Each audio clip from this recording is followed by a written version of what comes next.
इल्म, अदब, सियासत, समाजी भलाई, तारीख़ ऐं तफ़रीह ते मुश्तमिल अव्हांजो पंहिंजो सिंधी रुख न्यूज़ चैनल ॾिसणु न विसारींदा। तव्हां लाइ हर ख़बर जी सही ख़बर रुख न्यूज़ चैनल। आगा सिराज ख़ान दुरानी, स्पीकर सिंध असेंबली जो कोऑर्डिनेटर आगा अरशद अली ख़ान दुरानी उर्फ बाबू ख़ान मुतवाज़न शख्सियत जो मालिक, क़ाबिलियत, लियाकत, नफ़ासत ऐं लताफ़त, इरादे जी मज़बूती, मुस्तक़िल मिज़ाजी, दोस्तनि अहबाबनि जी क़दरदानी कंदड़, सिंधी ॿोली ऐं तारीख़ सां घणो लॻाव, अदब ऐं इल्मु, लिखण ऐं पढ़ण जो मयार, सिंधी जाती वारे आलम आश्कार ऐं रिवायतुनि खे रचाइण ऐं रोशन ख़्यालीअ जे जामियत ते ॻाल्हाइण जे फ़हम में इज़ाफ़ो कंदड़ अरशद ख़ान उर्फ बाबू ख़ान पंहिंजे ज़िंदगीअ जो मुख़्तसिर अहवाल कोट दुरानी गढ़िया सिंध जे आर्ट छने गैलरी में रुख न्यूज़ चैनल खे ॿुधाए रहियो आहे। बिस्मिल्लाह रहमान रहीम। ज़िंदगी त साईं हिकिड़ो ख़्वाबु आहे जेका आख़िर में ख़बर पए थी त अहिली ज़िंदगी बि का हुई। गढ़ियासीन शहर में पैदा थियुमि। गढ़ियासीन में प्राइमरी तालीम हासिलु कयुमि। DC हाई स्कूल गढ़ियासीन में कयुमि। इंटर शिकारपुर में कयुमि, शाह लतीफ़ कॉलेज में। BA इस्लामिया आर्ट्स ऐं कॉमर्स कॉलेज सखर में कयुमि। भुटे साहब जा दौर हुया, सियासत उरूज ते हुई। 77 में भुटे साहब जो अदालती क़तल खां पोइ जेके हालात ख़राब थियूं उन्हनि ज़हननि ते वॾो बोझ विधो। उन वक़्तु कराची यूनिवर्सिटीअ में MA पॉलिटिकल साइंस जी तालीम हासिलु करे रहियो हुउमि। 1977 ऐं 78 जी ॻाल्हि आहे, जंहिंमें हुसैन हक़ानी सदर हुयो जमायत इस्लामी सियासत में कराची यूनिवर्सिटीअ में। हालात कुझु हेठि मथे हुया, ॻाल्हि बणे न पई। असांजो पंहिंजो कज़िन अब्दुल हफ़ीज़ पीरज़ादो जेको ॼातल सुञातल शख़्सियत सियासी रहियो आहे, भुटे साहब सां 1973 जो कानून अब्दुल हफ़ीज़ पीरज़ादे जी मरून महिनत आहे, उन जे तवसत सां, छो त पाकिस्तान में उन वक़्तु ज़ियाउल हक़ जी आमरियत हुई, पीपुल्स पार्टीअ जे मथां पहाड़ टुटी रहिया हुआ। जेको बि भुटे साहब जो नालो खणे पियो उन जे मथां हर नमूने सां सख़्तियूं हुयूं।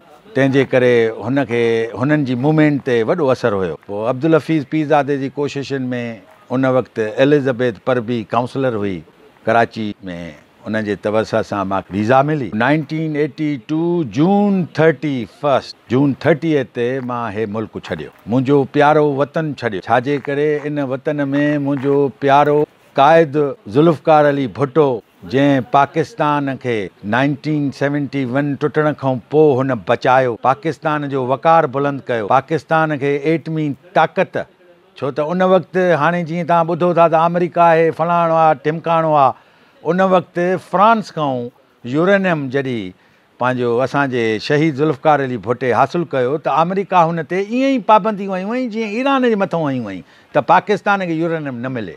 पर इहे भुट्टे साहब जूं काविशूं आहिनि जेके उन्हनि पाबंदी जे बावजूदु हुन फ्रांस खां इहो यूरेनियम हासिलु करे हिन वक़्तु पाकिस्तान खे, मुसलमाननि जी स्टेट खे हुन एटमी ताक़त ॾियाराई। पोइ हालतूं कुझु ईअं हुयूं, मुल्क में अफ़रा तफ़री लॻी पई। असां हे मुल्क छॾियोसीं, अमेरिका जी सरज़मीन न्यूयॉर्क ते क़दम रखियोसीं, जेको कंटिन्यूसली 21 साल उते साईं गुज़ारियोसीं। मुख़्तलिफ़ शयूं ॾिठियूंसीं, अलाह साईं उहे सैर कराया, उहे शयूं ॾेखारियूं जेके नाक़ाबिल तसवर हुयूं। त गढ़ियासीन जो हिकिड़ो पैदा थियल तालके में उहो अची ऐं अहिड़नि अहमनि मुक़ामनि ते उहो वञी ऐं उते थिए।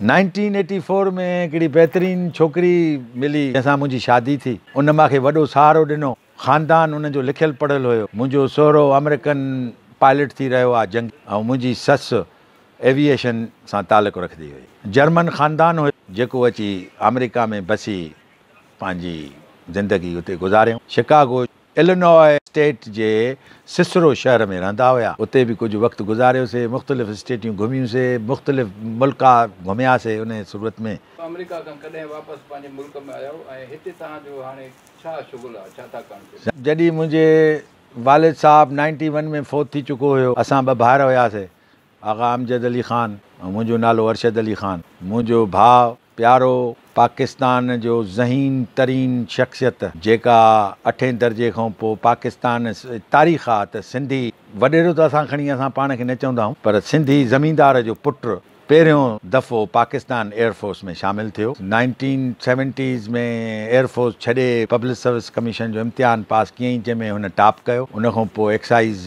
टैक्सेशन ऑफिसर रहियो। 2000 में हुनजो इंतकाल थियो, जेको मुंहिंजो सबबु बणियो हिते वापसि अचण। पोइ मां पाकिस्तान आयुमि ईयर 2002 में, ऐं ईयर 2002 में मार्च 6 तारीख़ हिते खैरपुर में दुरानी ख़ानदान मां शादी कयमि। अलाह जी महिरबानीअ सां उन मां 2 पुटड़ा आहिनि, हिकु धीउ आहे। मुंहिंजो पुटड़ो वॾे जो नालो आगा शहज़ोर ख़ान आहे, जेको इंटर में आहे। ॿिए पुट जो नालो आगा रुस्तम ख़ान आहे, उहो मैट्रिक में आहे। नंढड़ीअ जो नालो जमाइमा ख़ान आहे, जेका उहा 5 दर्जे में आहे। अलाह मूंखे तमामु बहितरीनु औलाद ॾिनी, छो त अमेरिका जी औलाद हिते न पई कुझु करे सघे। मुंहिंजे पीउ जूं ॾाढियूं ख़िदमत आहिनि हिन गड़ियासीन तालके जे लाइ। ॼातल सुञातल शख़्स आगा मोहम्मद शरीफ़ ख़ान 2-3 दफ़ा इलेक्टेड चेयरमैन थी रहियो आहे गड़ियासीन जो। उन वक़्तु गड़ियासीन असांजी म्युनिसिपल कमेटी जो दर्जो रखंदी हुई, छो त गड़ियासीन जो हल्को तमामु वॾो, जंहिंमें कोट सुल्तान, खानपुर, लखीअ ताईं ॿिया 3 उन में ईंदा हुआ। पोइ उन जूं ख़िदमात उनखे ॾिसी करे ऐं मुंहिंजे पंहिंजे पीउ जे क़बरनि ऐं भाउ जे क़बरनि खे ॾिसी करे मां 21 साल जी ज़िंदगी अमेरिका जी ख़ैराबाद करे मां गड़ियासीन पंहिंजे पीउ जो दरवाज़ो खोलियो। हिन वक़्तु मूंखे 19 साल थी गुज़रिया आहिनि। उनखां पोइ जीअं त तव्हांखे ख़बर आहे त आगा सिराज ख़ान दुरानी असांजे दुरानी ख़ानदान जो चश्मो चिराग, जेको हिन वक़्तु मौजूदा सिंध जो स्पीकर आहे, मुख़्तलिफ़ वज़ारतनि मां थींदो। ॿियो टर्म स्पीकर सिंध असेंबली आहे। लास्ट 6 साल स्पीकर साहब सां उनजो कोऑर्डिनेटर आहियां, उन सां गॾु रहंदो आहियां। साईं अब्दुल रऊफ़ भट्टी साहब पंहिंजो तमामु हिन जूं ख़िदमात शिकापुर ज़िले खां वठी सिंध ताईं हिन जूं रहियूं आहिनि। हिन जो पुराणो आसिफ़ अली वफ़ाई राशिदी साहब सां हिन जो तालुक़ु रहियो आहे, ऐं हे पुराणा सहाफ़िन में पंहिंजो रहे थो। ॾाढी ख़ुशीअ जी ॻाल्हि आहे त पंहिंजो हिन रुख चैनल खोलियो आहे। अलाह हुनखे पंहिंजो अॻिते पंहिंजो हिमत ॾिए त साफ़ शफ़ाफ़ ख़बरूं पंहिंजो अवाम ताईं पहुचाए, छो त उहो पाण हिकिड़ो तजुर्बेकार माण्हू आहे, हर नमूने सां घुमियो आहे ऐं पंहिंजे ज़िंदगीअ में सड़ी पची रुख वांगुरु थियो आहे। तंहिंजे करे हिन पंहिंजो सोची सम्झी हिन रुख जो नालो इन जे करे रखियो आहे त हिन जी जेका उमिरि ऐं हिन जा जेके ख़िदमात उहे पंहिंजो हिन रुख वांगुरु आहिनि। ऐं अलाह कंदो त इहो पंहिंजो रुख चैनल पंहिंजे आबो ताब सां चिमकंदो रहंदो, नालो रोशन कंदो। अब्दुल रऊफ़ भट्टी साहब ज़िंदाबाद, रुख चैनल ज़िंदा।